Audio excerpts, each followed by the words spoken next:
there, people of the internet. My name is Udwe Jekero, and this is Dialogues with Jekero. I am having my favorite guest in as far as health is concerned. We had her in the last episode, and now we are having the other one. We are talking today about stress. How are you, Faith? I'm good and I'm not stressed. When you say you are not stressed, that is triggering. It's very triggering because I feel like you have to tell yourself a message until you believe it. But trust you me, 9 out of 10 people you see walking are stressed. Is that true? Depends on how you define stress. So then let's define it. Yes. But first, why don't you tell us about yourself? I'm good. I'm amazing. Yeah, and like you remember how we started the first episode? Yeah. You know the way algos on YouTube work? Yeah. That some people might not have seen your first episode. Oh, okay. That makes so sense. So then you remember the social proofing thing? Yes. We have to start it all over again. Okay. I stand today in the capacity of chairperson of Chronic Disease Society. Yes, and we're here to advocate for disease prevention, early detection, and getting everything you need to prevent chronic illnesses from kicking in so that we age well and we prevent early mortality. And for those who are already living with chronic diseases, how do we reverse them? Possibly, because there are some which are reversible, like diabetes and some cardiovascular conditions. And how do we accelerate our journey into remission and quality of life, even if we are already sick. How do you define a chronic disease?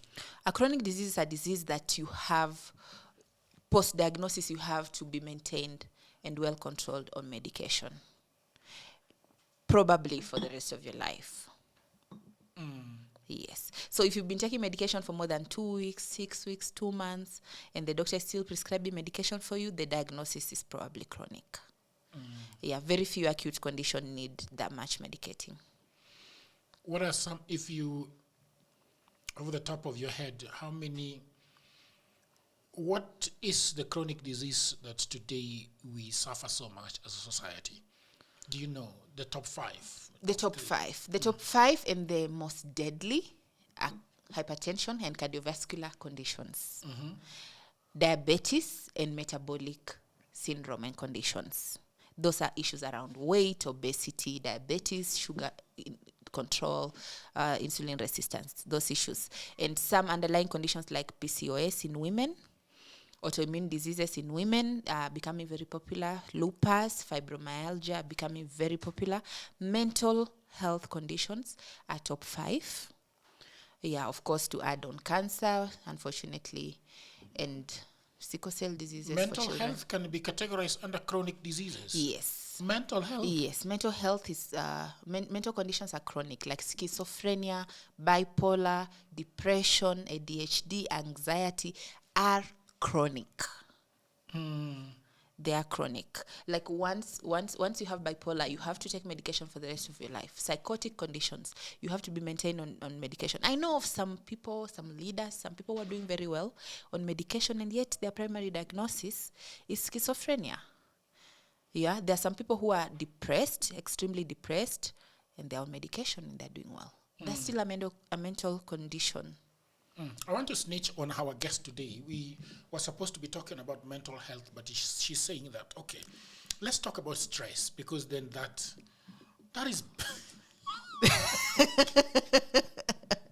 Because mental health is an umbrella that encompasses so much. And with the proliferation of childhood traumas and awareness about what happened to you when you were a child, triggers and all these responses, the mental health conversation has really expanded. So I wanted to specify an aspect of mental health, which is stress. Because now that stress can lead to many other diseases beyond mental health. It could lead to now diabetes, metabolic syndrome, obesity, and all other kinds of inflammation that are detrimental. Let's talk about stress then. I agree with you. Yes. Yes, because we don't want to talk about bipolar today. Yes. What is stress then? That's a good question. And we can Google and check the dictionary, but I think, take from my understanding of what stress is. Okay. Stress is when your body responds to danger. Oh, that's a very short explanation. Yes, and I think I really wanted to summarize it because then I'll come to the next explanation. Stress is good. Yes. Stress is good, and I know it's a paradox. Stress is good, and stress is when your body responds to danger. And how does your body interpret danger? It could be like there's a lion coming, right? Your body will tell itself, run. Now, that condition that your body is in before you run is stress. Yes? And then you run. So that's a very short response. After you run, you've escaped the lion, you go back to normal. So your body is very normal, it's optimal, it has responded. It's primal. In our primal nature of living in the ecosystem with animals and with imminent dangers around us, then stress is important. What are the things, the stresses today that you could point at and say, this is the stresses of life? Before I come to that, I want to define the bad stress. The bad stress, all right. So the good stress, the body responds from the adrenaline gland. It sends good messages and it's short term. Now, when now your body is in constant danger, like there's an imaginary lion in your mind, and every time your body is responding, there's a lion, run, there's a lion, run. I'm using that as an analogy, right? There's a lion, run, there's a lion, run. Then your body keeps producing the hormone over and over and over again. So you're not necessarily coming to the end of that stress. Then it becomes chronic. Okay. Now, that chronic prolonged stress is now what is detrimental, and it's what we need to talk about today. Okay. Yes. But why is my head creating a fictitious lion? Yeah. It's the messages you're telling yourself, and it could not be fictitious. The lion was an analogy. So the lion could be your boss. Okay. It could be your spouse. Could even be your child. Yesterday I was in a meeting with a friend of mine called Caitlin Laird. Anyway, let me not go into her. But she told me, do you know there's so many good things in life that cause stress? And then it becomes toxic and it becomes detrimental. Like having a baby is a very good thing. We all look forward to having babies. Then once you have a baby, the mother, the first 3 months, what do we call what she goes through? Postpartum stress disorder. So that good thing has caused stress in her life. So there's so many good things that cause stress in our lives. Could be a job, deadlines, deliveries, right? You have a deadline. It causes stress because you genuinely want to do good. You genuinely want to be productive and get to the other side. And now the process of getting there causes stress. That's why maybe 70, and we should do more data, and we are database at Chronic Disease Society. Most people are stressed with good things. Stressors of life, number one is work. That's why the most unemployed people, we call them housewives, are very happy and skinny, and they go to Pilates and do yoga in the middle of the day. And they're happy. The people that do yoga in the middle of the day, those are the happiest people. The happiest group of people. Yes. So everyone wants that life to avoid the stresses. And the chronic stress is not something you want or something you call upon, but it's because of the pressures of life, capitalism, obviously.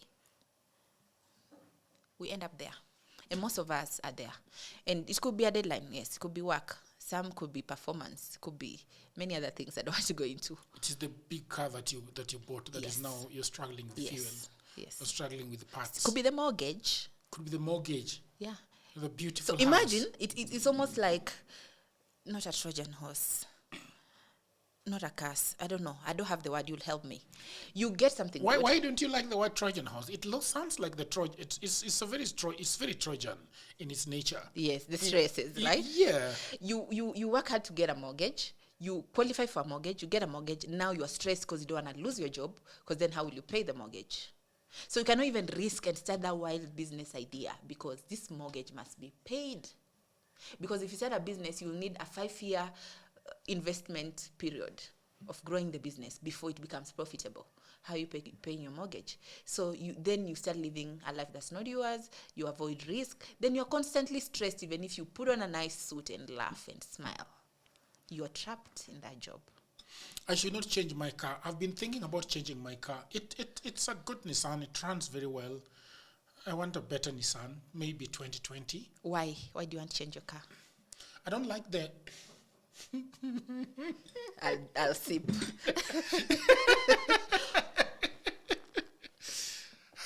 Because I want to know, what is your motivation? For wanting the car. Yes. It's the car runs smoothly. The one that I want runs. You move from one place to another? Yeah. Yeah. Does it ever stop moving?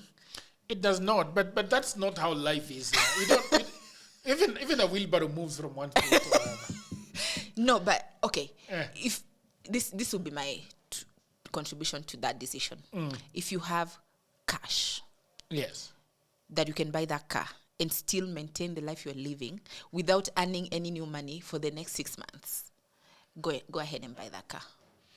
What should I not do? Don't borrow to buy a car. You can borrow to buy a car.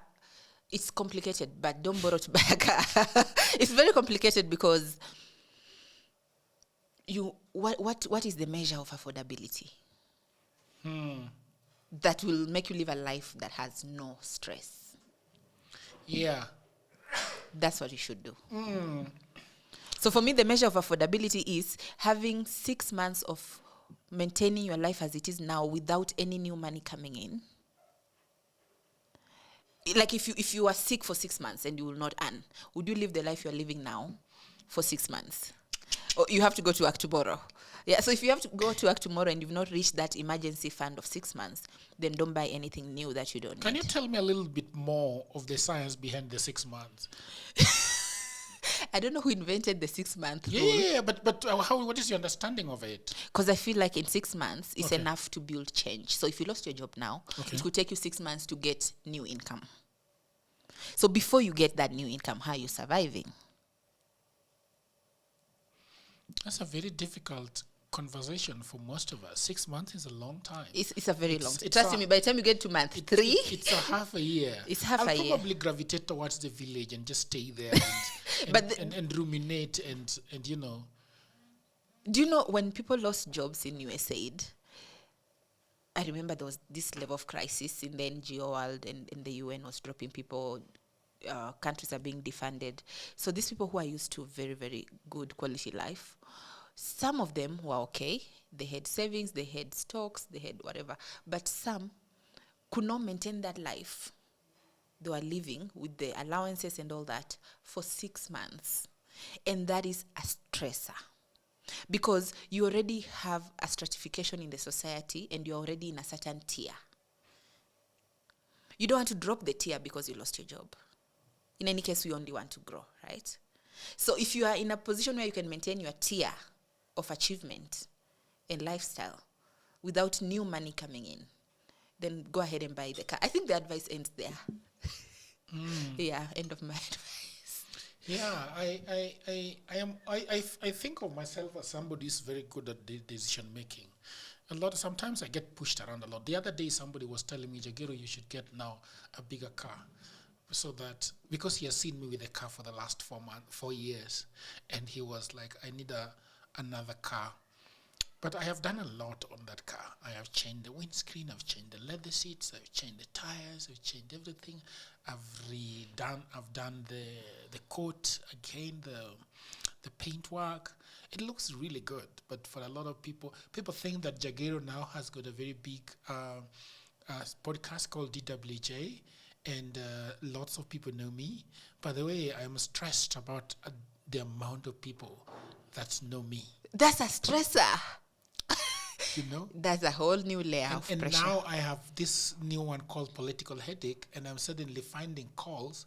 Like now I'm being called by certain individuals, and I'm like, this is really stressful. I feel like I'm going to... But it's good stress, no? Is it long-term or short? No, I feel like, you see, for example, if you were in the Moi era, and a lot of people are equating this government to Moi era, and somebody in the Moi government Calls you. is calling you. I think today. Well, it's not really as ominous as those days gone by when when somebody calls you, danger is on the horizon. Yes. But you still feel like this is government people reaching out to me.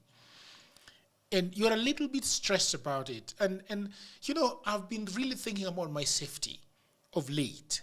And I have actually, my phone is constantly on lockdown mode. Wow, that's very profound to say. Yeah, because you don't know. Like, we were called by the NIS the other day. What? Yeah. But I really love the Political Headache podcast. Yeah. You are being very disruptive. You are tapping. Actually, you're very innocent bystander. You're just tapping the opinions of the people. Yeah, but the opinion of the people sometimes is dangerous. Risky. So I'm just saying that when you say that good things can come into your life, and now it's a stress, I can imagine if somebody were to give me, let's say, 1 billion today. Oh, Suddenly, it's a big stress. big stress. Do you buy a jet? Do you buy an island? But even your physical safety. Yes. If you have 1 billion on your name, you can't just move around. Someone said, because you can be kidnapped, and then they tell my wife that we jamat yes. on a pesa. Someone said, when you get a windfall or new money, don't act on it for a long time. And I'll say my famous 6 months. If you get $1 billion now, use it in January. If I get $1 billion right now, I know exactly where a lot of it would go to. Podcast? I know it's a joke. Do you know? But can I tell you something? Mm-hmm. If you give me $1 billion right now, I can easily sink 400 million in podcasting. First of all, I will get a 50 million content house. That is a fully set studio, like the Tyler Perry kind of studio. And then I will set up different places where you can create. Are you talking about 1 billion Kenya shillings or dollars? 1 billion Kenya shillings. So 400 million can actually go into content creating, and I can make studios that magically transform. So if you have your That's health, amazing. Yeah, if you have your health podcast, I'll have my segment, my wing. Yes, and then the screen would show you a logo. I would show everything that is just unique to you. Wow. Somebody gets in there 30 minutes later, and it completely transforms into their own image. So It's I a have good a feeling. dream. Yeah, and I know where 100 million will go to in my village. I have it all figured out. I feel like people do not want to give me money. I think you're halfway towards that 1 billion, because if you've already spent it, then we are going to get it. Yeah. Because I feel like once you conceive an idea and then you spend it, you are moving towards it. Yeah. And I don't know if it will be even in less than 5 years. You'll have met $1 billion. $1 billion is not too big to fathom. Yeah, in fact, it's just $1 million. I've always wanted to meet Ruto, and so that he can give me the 1 billion. Just he got 1 billion to build a church. And me, I'm looking for 200 million to build a content house. Come on, Ruto. I don't know. I really believe in... Let me not comment. You are not a politician. I'm not a politician, and my opinion would Do be very you think unpopular. Ruto is a good guy? I've not met him. Ah, come on. I have never met him. Not even 50 meter distance. You are deflecting. Anyway, let's go back to the stresses of life. But think about Ruto. He's really stressed. He's very stressed. I think he should listen to this podcast, because I might just say something that might help him. Okay. Say something. And you see, even his response of building a church is a stress response, because he's trying now to invest further in an altar and a religious, should I say intervention or solution, that can relieve some of his stresses. And maybe he thinks, when you believe in giving, you think if you give more, you get more favor. Okay. Right? And there are spiritual laws and spiritual formulas that can guarantee success. So maybe Ruto is thinking, if I build an altar of God in State House, my position as a president will stay safe. It could be coming from a good place. Yeah. Yes. So it's the money factor and the politics at hand currently that are complicating his decision, and the timing is wrong. But maybe his intentions are for stress relief. But I also feel that the gentleman has been reading the Bible for a very long time, and is just staying the course, I think. So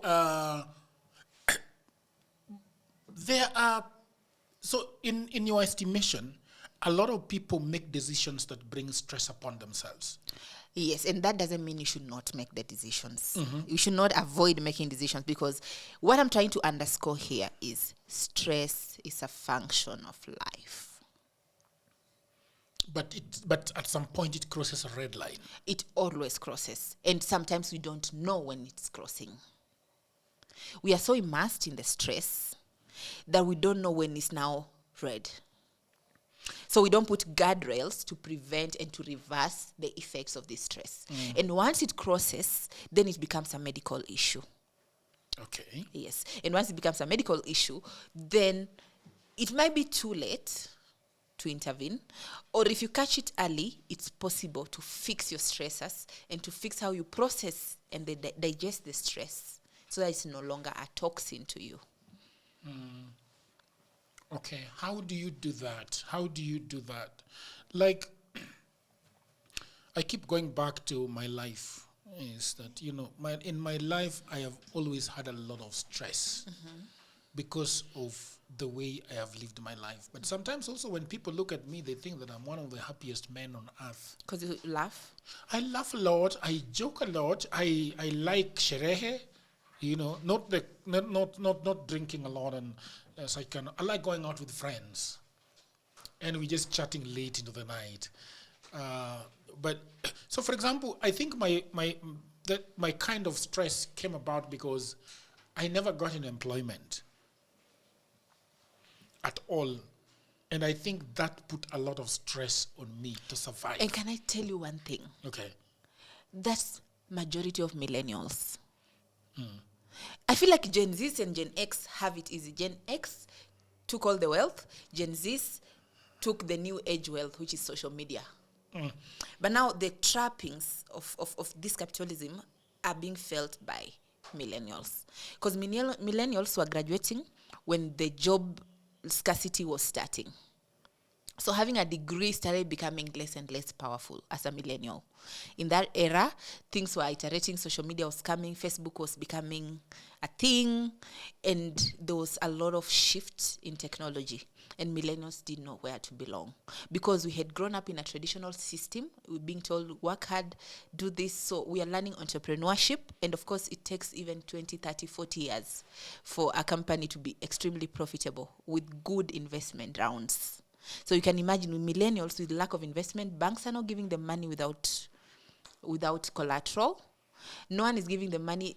They've been in internship positions for 3 years, or they've been in the same position. They're not being promoted because Gen X are having the top jobs. So millennials, just like you, I think have had that level of stress of performing. Not that they are not intelligent. Very intelligent, very well learned, very well schooled. We are the new literate people who don't have jobs. What happened to the degree? The degree is no longer, I don't know. I don't want to talk about education, but I feel like corruption started in the 844 system before it became the new system, where there was rigging of exams. You're studying to pass exams. It's not about education. It's about passing exams. And then now translating that to the workplace is even harder. Because even in our universities, I will tell you, some degrees are very fancy, but they are very empty. Because graduates cannot function without being employed. Why? Why is that? Why can't we? It takes us too long to create something into Fortune 500 companies, like with the degrees from Africa. We are not empowered to create. We are empowered to be employed. The degrees from Africa. I'm saying in fact, let me be specific, from Kenya. The other day I was having a fight with my nephew. I told him to join a program online, to do software engineering. And he went and told the mother that, me, I don't want to do that online shit. I want to go to school and be in a classroom. So he was called into Polytechnic. Kenyanjui Polytechnic. It might be better than a university, I assure you. Yeah, but they even have computers to do software engineering. They say the happiest people in the world are those ones who work with their hands. That's true. So I don't mind the practical side of polytechnics. Yeah, it's the theory that bothers me. There's the theory that bothers us all, you know. Because, for example, if you put somebody on a Google Academy to do software engineering, you can see that they have got a very good career exposure. path. You know, and by the time... Oh, you wanted them to go to Google Academy? Yeah. That was better. That what he chose. Yeah, but he's like, he wants to go and, I don't know, do what, you know, run with girls in town. It's just lack of awareness, and he'll catch up with what. In fact, he might end up doing what you suggested initially after learning a few lessons. Yeah, so I think that a lot of people should actually know these things. For example, if sometimes going to, let's say, Catholic University or going to Daystar University to study marketing, and then you come out of that place and become a social media manager. I'm thinking, do you really need to go to Daystar University to become a social media manager? I think there just need to intern. There's even a shorter route to that, and you become a very good social media, manager. But also, I think it is also a fix for parents on what exactly do I do with this child? Does he have a degree so that if there is a job, those people that are looking for... We need to rethink education. Point blank, period. The way it's done, it's not even producing. Because how many graduates... What is the anger on the street now? It's all about people who have a degree and do not have a job. So what's the gap? The degree is empowering us to be employed, but there are not enough companies in Kenya to employ us. And those companies, of course, chronism is everywhere. It's who you know, whether they are qualified or not. But now, our people who have knowledge, what can they do with that knowledge? The government, and I don't want to go political, but the government needs to pour money into small businesses. And in a structured way. And empower startups, businesses that can scale. Because even right now, even if you look at the industry of podcasting, you know, those days there were people that used to say, okay, wacha nichukue hii 100 million or 50 million, nijenge some few units, niokotange rent. You see, I'm just looking at doing that and getting into content creation, which would be more lucrative than probably trying to get 30,000 out of a unit every month. Yes. But you look at what we are doing right now. Like I&M Bank receives some thousands of dollars into my account every month from Google.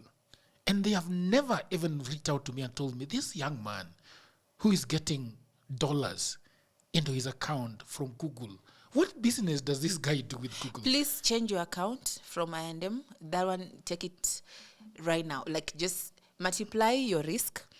And from maybe ABSA or StanChart or Stanbic. What are they going to give me? I don't know, but my dollar account is in Coop Bank. And the statements are very good because in my research, you know, mostly it's dollar, euro, or GP, in British pound. And every single time they've given me offers of up to 50, 100 million loan offers. Really? Yes. Immediate, like my account, if it's busy, 4 months, I get a call from a business manager. So you're in the wrong bank because I'm just using your words, right? Yeah. If your account is a dollar account, already it's giving them Forex, already it's giving them that FDI, the foreign direct investment is giving them. So already it's a lucrative account. You should have a personal business manager, good credit cards, good offers to expand your business. These people do not even ask. I mean, can we get you some cameras? Can we get you some lights? What do you need to expand The this business relationship manager is sleeping on their job. Change your account, you'll be surprised. Try Coop Bank, try KCB. KCB is also good on businesses. just spread the risk. Or I send money to a circle. Yeah, even Kimisitu Sacco is very, very, very, very, very, very, very good. It helps young businesses and it gives you very good rates and payment periods. But we are not here to talk about loans because that's another stressor. Okay, let's talk about loan as a stressor then. Loan, Africans... You think loans are stressors? Culturally, Africans think loans are a bad thing. And also the Bible says, he who borrows is a slave of he who lends. Yes. So that's a law. And they say even after 7 years of bad loan repayment, loans should be forgiven. It's law in the Bible. Like even you, if you have someone who's owed you money for 7 years, release that person after 7 years. Honestly, because it's the law. However, it's whose law is it? The Bible, the law of Moses. The law of Moses. Deuteronomy. Yeah. Because the way we digest and process looking at a loan, we look at it as a bad thing, as a thing of shame and reproach. And then now it already even curtails us from the willingness and the aptitude to pay the loan back. But in the other markets, you just given a credit score. And the better your credit score, the better you are. Meaning the people who borrow the most are the richest. But in Africa, we think if we don't borrow and we have more savings and no loan, you're rich. No, that's a lie. You should be able to have loans that work for you. So you borrow, you pay, you borrow, you pay until you can be lent like even 500 million, right, as a person. So that's when now you can even develop. So loans are not bad. Culturally, we need to shift our mentality around loans. Because I think we used to share a lot and give things for free, more than I owe you this, you owe me that. And also banks now are approaching. You'll find so many institutions with white market shareholders are getting better credits with banks because maybe they have a better culture of loan attachment and repayment than us. So it's a culture thing. I think it's largely a culture shift that needs to happen, and education. Yeah. Let's talk about how stress affects our bodies. So chronic stress, like I had mentioned, makes your body produce a hormone. Either it's a hormone or a peptide, but I think it's a hormone called cortisol. And now cortisol is a disruptive hormone. It disrupts the normal function of your body. The first thing it does is it increases your appetite.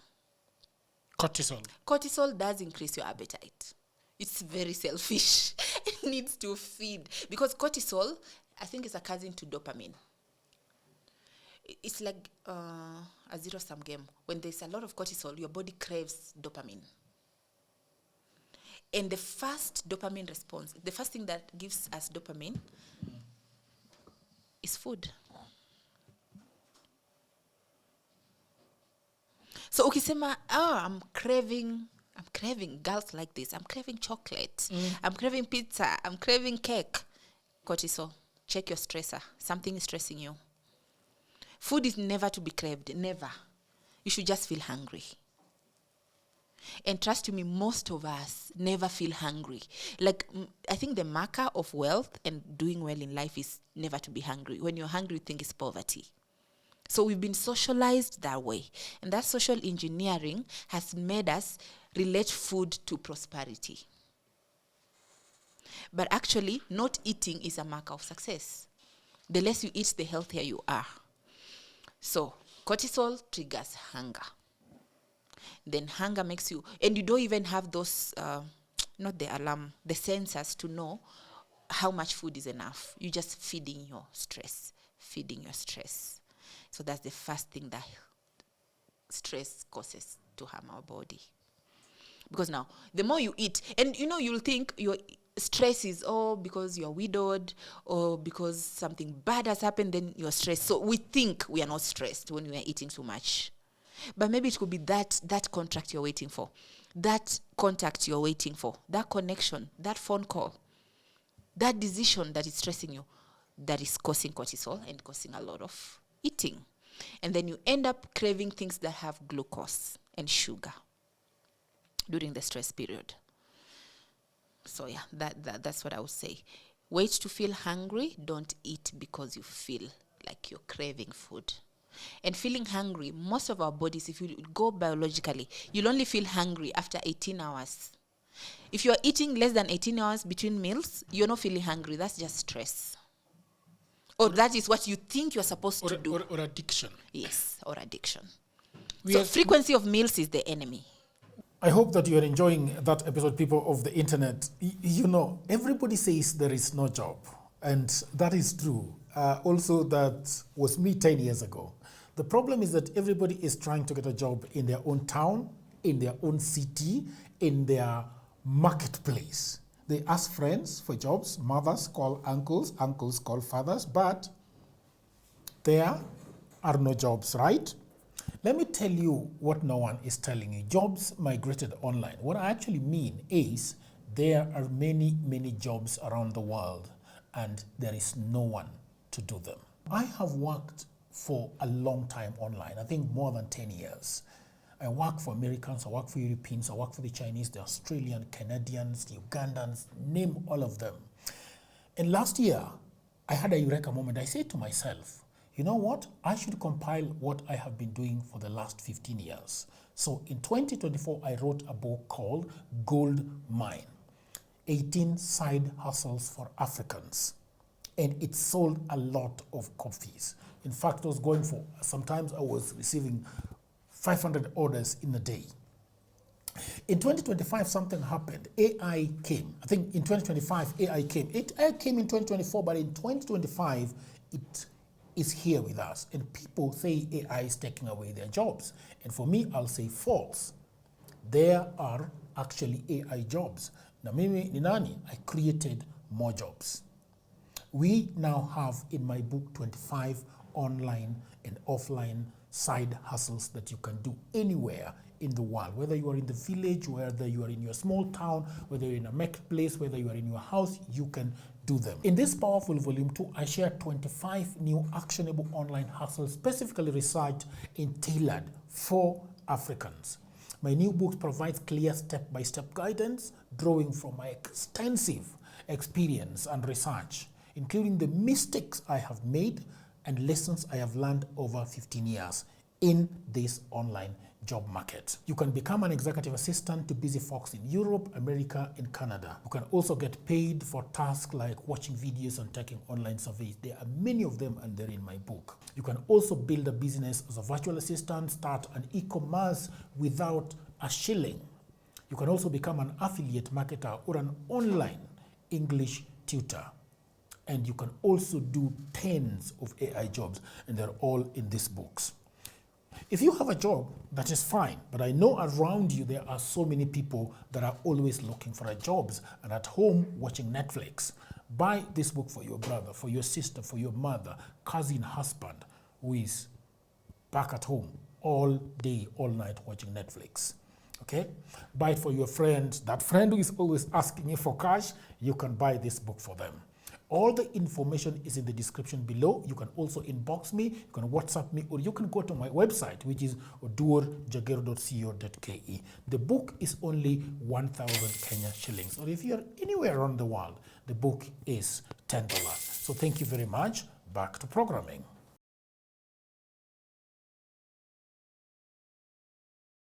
We are not supposed to feel hungry after 18 hours. Yes, because how long does food get digested?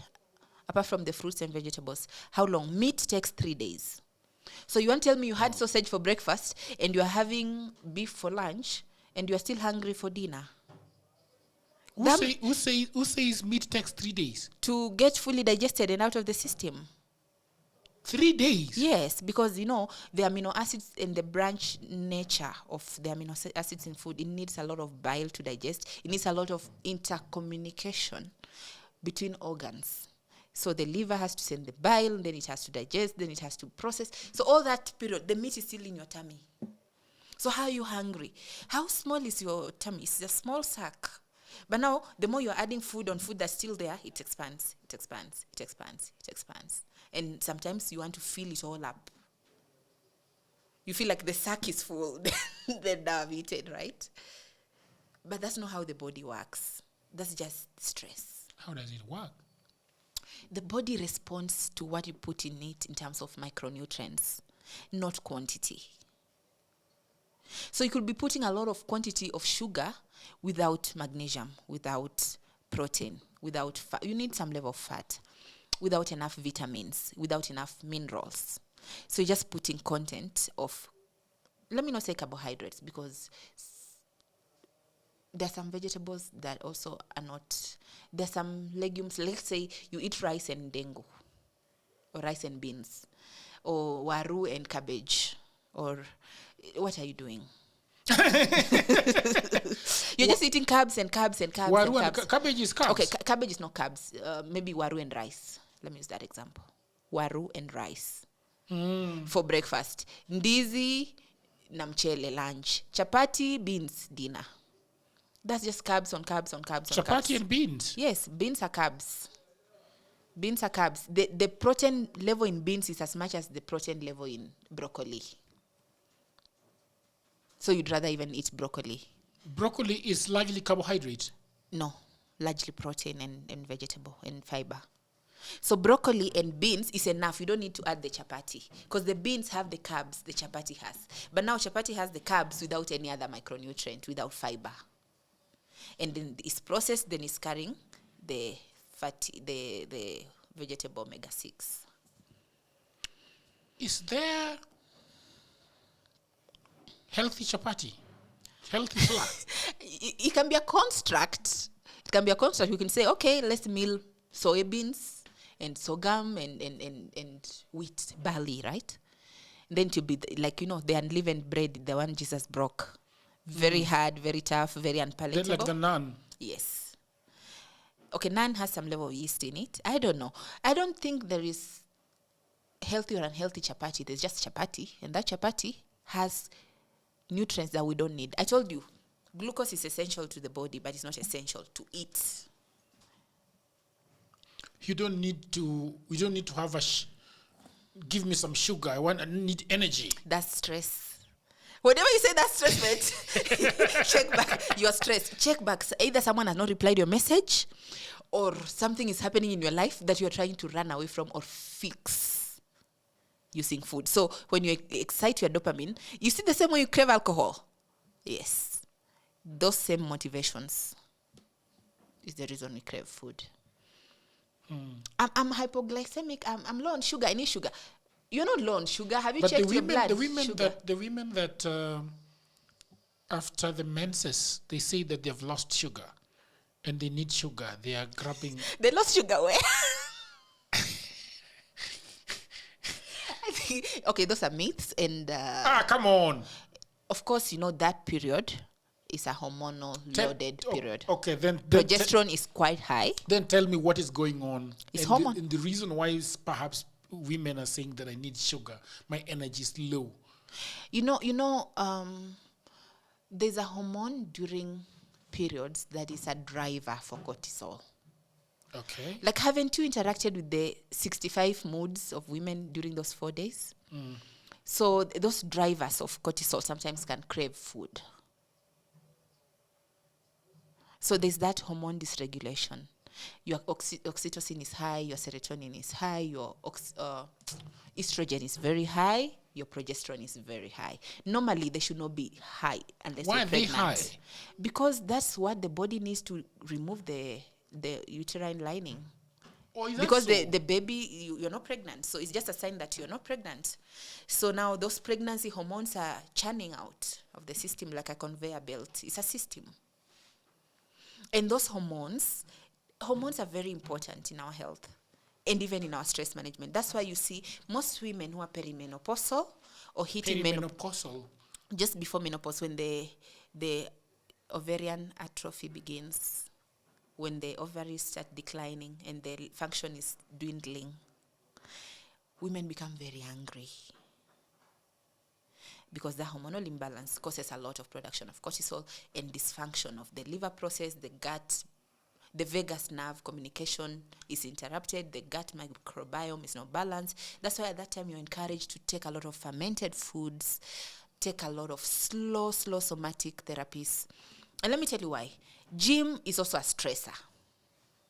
Okay. Actually, I'll drink to that because this gym thing needs to be debunked. Weightlifting is good. It builds muscle. But cardio can be a stressor. That's why women are encouraged to walk. You know, women are encouraged to do less because they have more hormones than you guys. So their fluctuations is quite frequent. So they're encouraged to walk and slow down, all the way down, so that their body can balance and rely. You know, when you're slowing down, you're telling your body, I'm safe, I'm safe, I'm safe.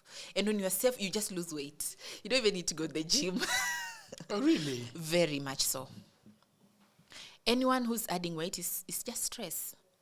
So your body needs to feel safe. Remember the attack response? The body trying to save itself. Part of the response is to deposit fat everywhere as a management of danger coming. I said we are primordial creatures, right? In the Paleolithic times, when there was hunger and famine, the body will store food because women are going to have children to feed. Children are breastfeeding. That's why they store more fat, right? So the body, the morphology of a woman is generally to protect herself and her offspring by storing fat. So the body responds to stress by storing fat because it's suspecting there's going to be hunger, there's going to be famine, there's going to be winter, there's going to be some difficult time, and I need to have a reserve and storage. So stress tells your body to store fat, store fat, store fat, store fat. That's why we are saying if you want to lose fat, just remove that alarm, hypersensitivity, reaction, telling your body, I'm in danger, I'm in danger. Slow down your it's called what? Parasympathetic system. The nervous system, if it calms down, then you automatically lose the cortisol, you start losing the fat without cardio. So when you're going to cardio, you see that pressure in a cardio room, heat exercise. Oh, do this, do this, do this. That time, your stress even goes higher. So you wonder, why am I going to the gym 5 years? I'm still not losing weight. You're doing cardio and you're looking in the mirror all the time, you're weighing yourself on the scale. That is stress. Even though you've worked out, the body doesn't burn fat that way. You're just burning calories. If you want to burn fat, reduce cortisol. And I'm telling you this from a practical example, aka me, because I've gained 26 kgs, I've lost 15, I've lost 20, I've gained 10, and I've watched myself, I've taken data on myself as to the spikes and the plateaus and why I lose, why I gain. So even the science says so, but I've also tried taking that on myself. The spikes are because of cortisol. Interesting. Let's talk about alcohol then. Why do we drink alcohol?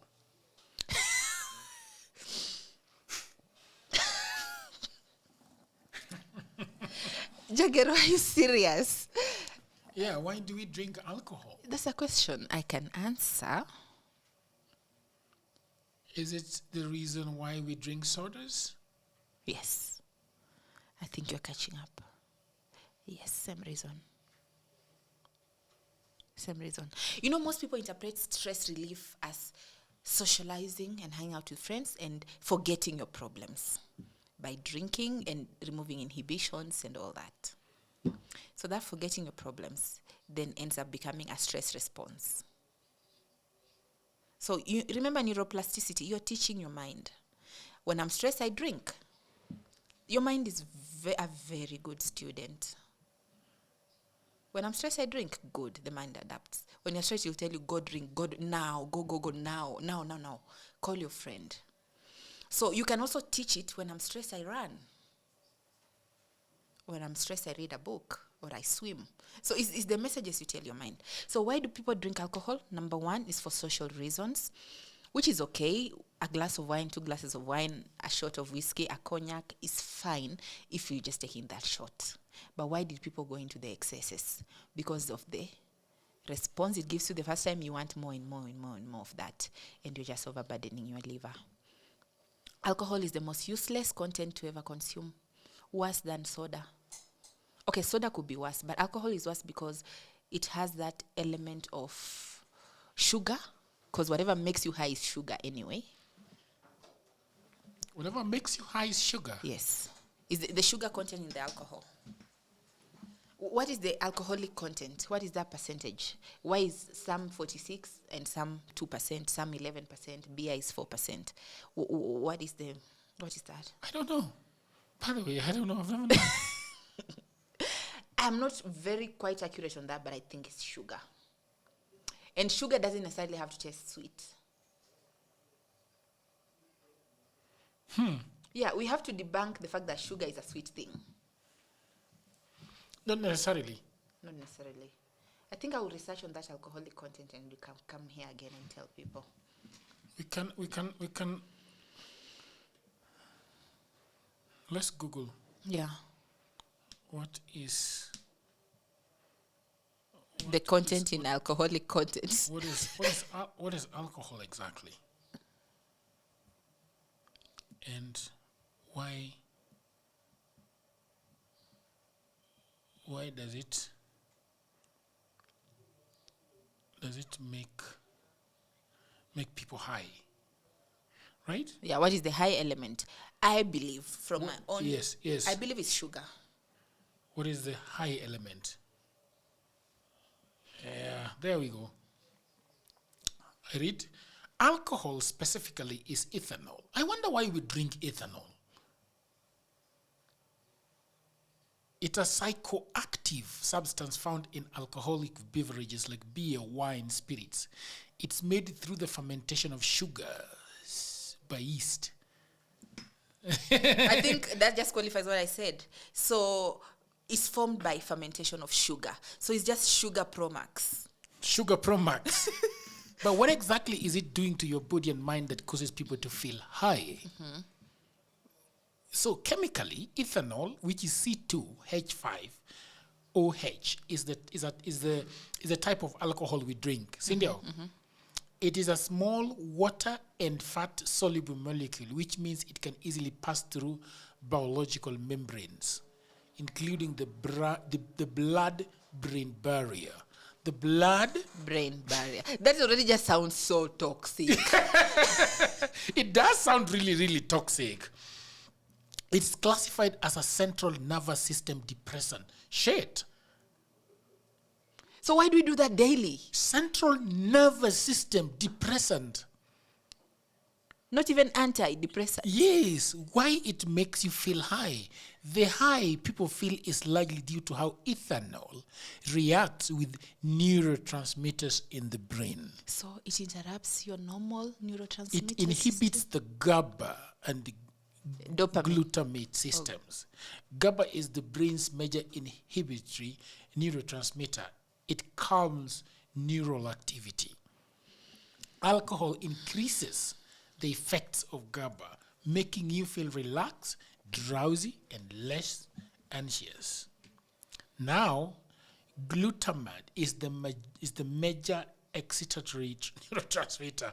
Alcohol blocks these receptors, slowing down brain activity even more. So slows reflexes, that's why you can't walk. So, in short, I'll lowers summarize for you. inhibitions and impairs judgment. Makes people feel uninhibited, unhinged, sociable, or buzzed. So can you trust anyone who is drinking beyond? Let me tell you why. Okay. It's, from what I gather from that definition, Yeah. alcohol is a chemical neurotransmitter that you are adding to your body to block the normal process and flow of information between your brain and your blood. Exactly. So then it's a toxin. It is a toxin. And it comes from fermented sugars. And we already said sugar is the enemy. Something that is very interesting about alcohol is that it's actually a controlled brain malfunction. That is bonkers. That's nuts. Think of alcohol. And imagine some people, by reading that definition, they even now are more excited to go and drink. Think of alcohol high as a temporary rewriting of your brain. It turns down the brakes, so GABA up. It cuts the engine's rev, glutamate down. And then it hits the pleasure pedal. And you know, Dopamine up. this GABA neurotransmitters, these are some of the medicine I sell at our pharmacy. For people with neurological disorders. The schizophrenic. No. GABA is for neurological disorder, neuropathy. For people who are having nerve issues, we sell gabapentin. So you can imagine someone is taking that in alcohol every day. Now, when you need gabapentin, will it respond? So think about people who are indulging too much in alcohol as people who are constantly in a state of slowed processing, lowered restraint. And those are the people you want to trust to make decisions. And false joy. And then the downside. Once alcohol is processed by the liver, roughly one drink, dopamine drops. GABA and that other thing crash out of balance. This leads to hangovers, mood crashes, and eventually addiction. That's really tough. I'm so happy you Googled. I'm so happy. I feel like enough said. I don't even want to add a word. What's wrong with alcohol? That. It is so interesting that so many things that endanger our lives are right in our shops next door. You can just pick it. Capitalism. Like, what's wrong with the food system? Why are they being approved? Why is there no education? Because there should be caveats of, we are approving this alcohol if you educate people about it. If you put proper labeling on the bottles. Because, I don't know if you've been to Ward 8 and 7 in Kenyatta Hospital. Which ward is that? The cancer ward. And Ward 7, from Ward 4, 6, 7, 8. If you walk in those wards just to go and even pray for people or just donate water, you're going to understand why we are making noise about prevention of diseases. It's all fun and games before you visit the ward. And there's a funny saying that goes, when men in Africa or in Kenya visit the hospital, they don't come back. Men? Yes. Like, I don't know if you've talked to a cohort of men above the ages of 58, 59, 60, 61, 62, 63, up to 67. That age gap, no one wants to visit the hospital because they are scared there's a curse. Once you visit the hospital, as a man in that age, you rarely come out. If you come out, it's God who saved you. Why? Because you enjoy so much good health because we have some level of resilience that you never think getting sick is an option. You get, yes, a flu here and there, stomachache here and there is fine. But now when you visit the hospital, as in you're admitted, as a man within that age, most of them die. They don't come out. Because by the time your system is breaking down, it's too late. Everything has gone wrong. Because of your habits, you've been eating poorly, you've been drinking alcohol, you've been overly stressed. Been sleeping around. And you've been sleeping less. Sleeping less and sleeping around. I don't know, but working out, not. I don't know why people stop working out at certain ages. So you can imagine. Then you visit the hospital, you don't come out. And I have experience with that. I have men in my life who visited the hospital at certain ages and they never came back. They actually stayed less than a month and they were gone. Why do you think that Europeans are they live longer? Because of checking these things earlier on? Yes, they have a lot of education and they have the power of their health in their hands. It's not a delegation. Like in Kenya, we've delegated our health to SHA and the government and keep pointing fingers. But what are you eating? What are you eating at home? Are you drinking daily? Are you taking sugar daily? You can no longer process sugar like a baby. And in fact, stop giving children sugars. Stop giving children soda. If you come to a party that I've held, you will not find soda. You'll think I'm very poor. You'll not find soda. You'll not find cake. You'll not find crisps. You'll find very unconventional foods. Because I'm trying to teach the children, and that's why at Chronic Disease Society, we've established Jali Afya health clubs in schools, teaching the children about nutrition. And nutrition is not about having food or not having food. It's about what are the micronutrients in the food. And I keep emphasizing this. And what should be avoided. It's okay, you can have a soda once a month, but not daily, not every week. Like some people pacify their children using sugar. Why are you giving a 2-year-old a sweet?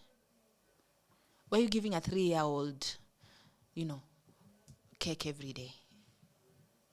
That's how we disrupt our systems. So those kids grow up addicted already.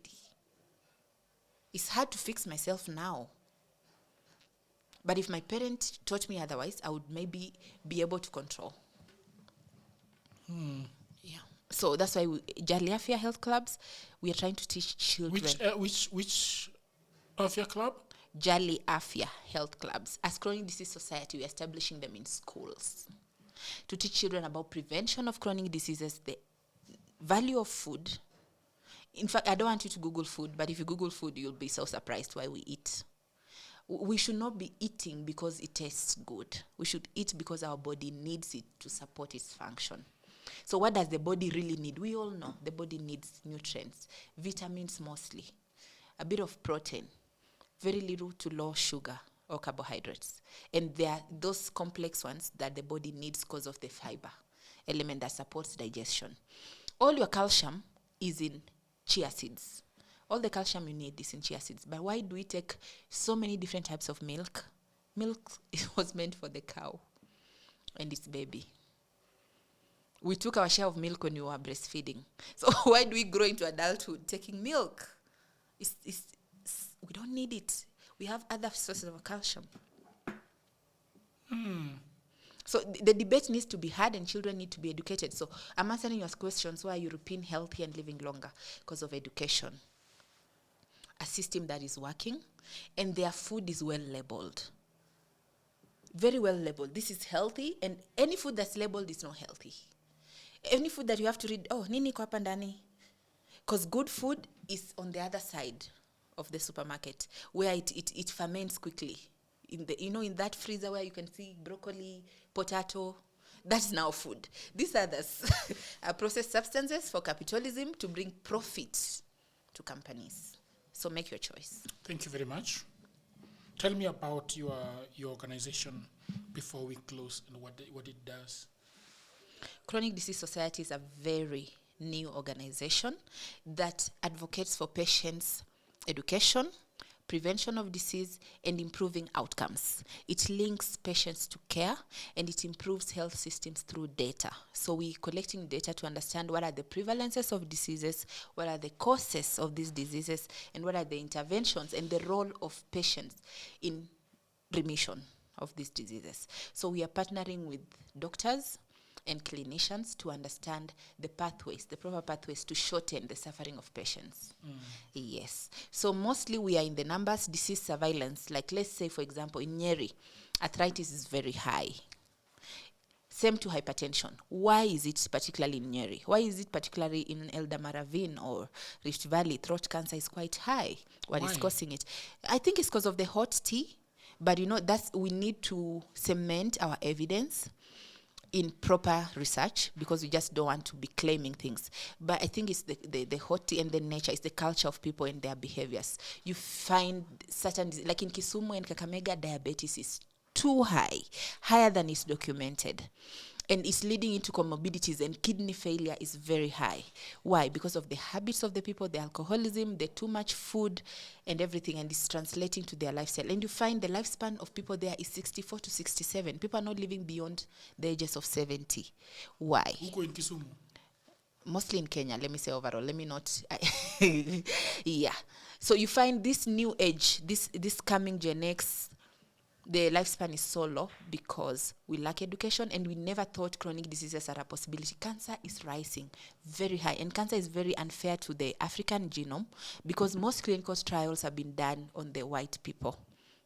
So you find so much research needs to be done on the black people and how they respond to chemo, and even the genomic studies on how to improve the response to cancer treatment, because you find 70% of our patients succumb, but while in the other markets, 70% go to remission. Survive. They heal, yes. 70%. So it's yes. So it's the opposite. Here, if you have cancer, however many times you go to India or go where, how come we are not surviving the cancer strains? That because cancer is very unique and it's a very robust subject. Even oncologists will tell you not one cancer is the same for everybody. So I cannot put cancer in a box. But on African skin, I've noticed, either maybe it's the melanin and the mutation of our genes on how we respond to tumors, I do not know. So we need to do more research on that, and Chronic Disease Society is a hub for such reports, such feedback, and even policy shifts. Like we need to improve our food policies, our food systems. We need to understand how food was farmed ecologically so that we're advising the patient, yes, it's okay, put your food on the shelf, but this is how this food has come about, so that you make informed decision. And policies around preventative healthcare. Look at how malaria, tuberculosis, HIV has taken too long to eradicate and is still even an ongoing concern. So imagine when chronic diseases hit their prevalences into 40, 50%, because right now we are a growing 25% of chronic illnesses in Kenya, for example. So imagine when we hit 70% of prevalence or pre-diabetic cases. How will the government handle that? Our health economies do not allow us to be sick. We are too poor to be sick. So we'd rather just prevent the disease from happening. Because once it happens, our system cannot sustain it, our pockets cannot sustain it, our mindsets cannot sustain being sick. It's the same way we cannot sustain winter. If there was winter in Kenya now, we'll all die. You're saying the cold period is even hard on us. So the preparedness of the diseases is not there. So our Chronic Disease Society, we are trying to prepare the masses and tell them it's possible to get sick. We have data that people are getting sick. Mortality rates are very high. Over 50% of people who are dying from a chronic illness. Over 50. And the other 30 is accidents. And the other maybe 20 is other reasons, right? So meaning it's going to catch up with us. If you see any two people seated together, one of them is going to die of a chronic illness. So it's not funny anymore. This is a discussion that needs to be had. And we are starting here. And I'm so happy that you've heard us so that... Thank you very much. Yeah. It's wonderful talking to you again. Faith Okwisa Okwayo. Yes. Right? Yeah. People of the internet, I hope that you enjoyed this episode. We are going to 100,000 subscribers in YouTube. We want to have a party. And how can we have a party without you subscribing to the channel and hitting on that notification bell? So please do. If you have money, please send us. And a party without alcohol. And party without alcohol. Party on this. What is this? Yeah, we should sparkling water. We should normalize that. Until another episode. Bye for now.